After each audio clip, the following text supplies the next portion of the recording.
കാരശ്ശേരി കോൺഗ്രസിലെ പ്രതിസന്ധി രൂക്ഷമായി തുടരുന്നു. നിർബന്ധിച്ച് രാജിവെപ്പിച്ച മണ്ഡലം പ്രസിഡന്റിന്റെ നേതൃത്വത്തിൽ പ്രവർത്തകരും ഭാരവാഹികളും യോഗം ചേർന്നു. DCC നേതൃത്വത്തിൽ നടക്കുന്ന മുഴുവൻ പരിപാടികളും ബഹിഷ്കരിക്കുന്നതിനടക്കം യോഗത്തിൽ തീരുമാനമെടുത്തു. മണ്ഡലം പ്രസിഡന്റിനെ നിർബന്ധിച്ച് രാജിവെപ്പിച്ച പ്രശ്നത്തെ തുടർന്ന് DCC നേതൃത്വവുമായി ഇടഞ്ഞു നിൽക്കുന്ന കാരശ്ശേരിയിൽ വാർഡ് ബൂത്ത് പ്രസിഡന്റുമാരും മണ്ഡലം ഭാരവാഹികളും യോഗം ചേർന്നു. ഭാവി പ്രവർത്തനങ്ങൾ ആസൂത്രണം ചെയ്യുന്നതിനായി ചേർന്ന യോഗത്തിൽ DCC ഭാരവാഹികളും പോഷക സംഘടന സംസ്ഥാന നേതാവ് ഉൾപ്പെടെയുള്ളവരും പങ്കെടുക്കുകയും ചെയ്തു. DCC നേതൃത്വത്തിനെതിരെ കടുത്ത നടപടികളിലേക്ക് കടക്കാനാണ് തീരുമാനം. കഴിഞ്ഞ ദിവസം തൃണമൂൽ കോൺഗ്രസ് നേതാവ് PV അൻവറുമായും ചർച്ച നടത്തിയിരുന്നു.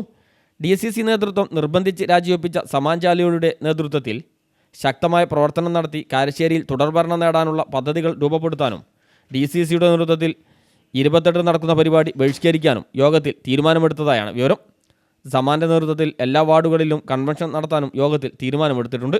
അതേസമയം കാരശ്ശേരിയിലെ പ്രശ്നങ്ങൾ സമീപത്തെ കൊടിയത്തൂർ, മുക്കം, കൂടരഞ്ഞി മണ്ഡലത്തിലേക്കും നീങ്ങുന്നതായും സൂചനയുണ്ട്.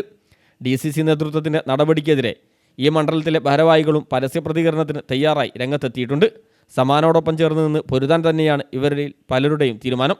ജില്ലയിൽ ചേവായൂരിൽ നിന്നുൾപ്പെടെ പാർട്ടിയിൽ നിന്ന് പ്രവർത്തകർ കൊഴിഞ്ഞുപോയതിന് പിന്നാലെ കാരശ്ശേരിയിൽ നിന്നും മലയോര മേഖലയിലെ മറ്റ് പഞ്ചായത്തുകളിൽ നിന്നും വൻതോതിൽ പ്രവർത്തകർ പാർട്ടി വിട്ടാൽ കോൺഗ്രസ് ജില്ലാ നേതൃത്വത്തിന് അത് വലിയ നാണക്കേടായി മാറും.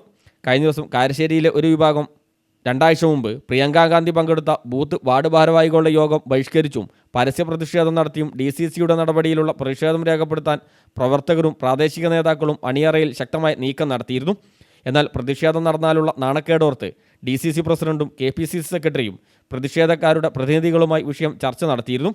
സമാൻ്റെ രാജി അംഗീകരിച്ചിട്ടില്ലെന്നും സമാൻ തന്നെ പാർട്ടിയെ നയിക്കുമെന്നും അന്ന് ഉറപ്പു നൽകിയതായി പ്രതിഷേധക്കാർ പറയുന്നു. എന്നാൽ പ്രിയങ്കാ ഗാന്ധിയുടെ പരിപാടി കഴിഞ്ഞതോടെ നേതൃത്വം മലക്കം മറിഞ്ഞു. സമാൻ്റെ രാജി സ്വീകരിച്ചില്ലെന്ന പത്രവാർത്തയ്ക്ക് DCC പ്രസിഡന്റ് തിരുത്തു നൽകുകയും ചെയ്തിരുന്നു. ഇതോടെയാണ് കാരശ്ശേരിയിൽ ഭൂരിപക്ഷം പ്രവർത്തകരും നേതാക്കളും പോഷക സംഘടനാ പ്രവർത്തകരും നേതൃത്വത്തിനെതിരെ നിലപാട് കടുപ്പിച്ചിരിക്കുന്നത്. Fasal Babu, news bureau, Mukkam.